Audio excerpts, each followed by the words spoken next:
সরকারি পাসপোর্টধারীদের জন্য ভিসা অব্যাহতি চুক্তি করল বাংলাদেশ ও থাইল্যান্ড।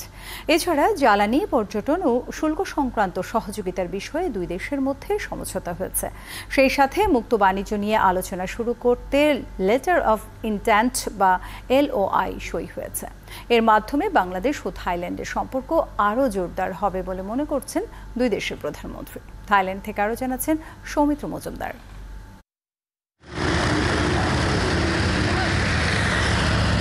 যার আমন্ত্রণে 52 বছর পর বাংলাদেশের প্রধানমন্ত্রী শেখ হাসিনা থাইল্যান্ড সফর করছেন, গভর্নমেন্ট হাউজে তাকে উষ্ণ অভ্যর্থনায় বরণ করে নেন থাই প্রধানমন্ত্রী শ্রেথা থাভিসিন।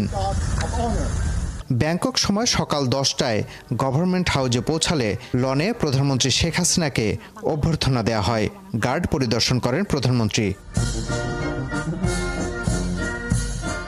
এরপর দুই দেশের প্রধানমন্ত্রী একান্তে বৈঠক করেন।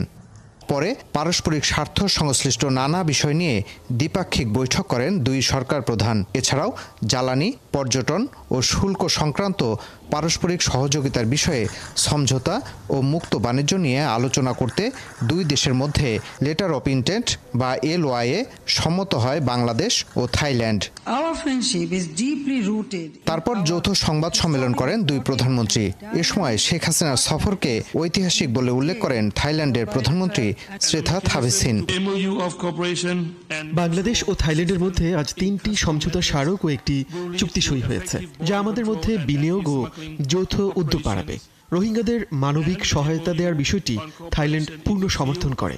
রোহিঙ্গাদের টেকসই প্রত্যাবাসনের বিষয়েও থাইল্যান্ড বাংলাদেশের পাশে থাকবে। প্রধানমন্ত্রী শেখ হাসিনাও বাংলাদেশের সাথে থাইল্যান্ডের ঐতিহাসিক সম্পর্ক তুলে ধরে বলেন, তার এই সফরের মধ্য দিয়ে দুই দেশের সম্পর্ক আরও জোরদার হলো। আমরা আমাদের যৌথ উদ্যোগগুলোর পরিধি বাড়ানোর বিষয়ে আলোচনা করেছি। বাংলাদেশে বিনিয়োগ ও বাণিজ্য বাড়ানোর জন্য আহ্বানও জানিয়েছি। 2024 সালের মধ্যে মুক্ত বাণিজ্য চুক্তি করার ব্যাপারেও কথা হয়েছে।